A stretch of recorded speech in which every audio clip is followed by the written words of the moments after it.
Marko võttis selle vahelt ära väga hästi. Novikov, Reim.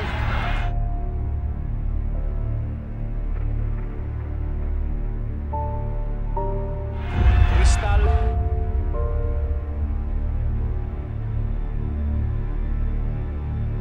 Hea sööd praegu Andres Ooperile. Ooper läheb 1-1 hool.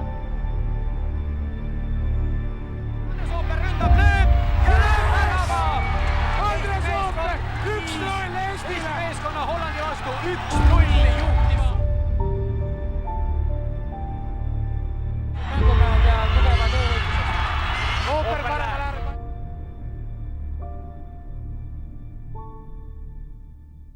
Ooper keskel on Zelinski, kas saab palli Zelinski? Yes!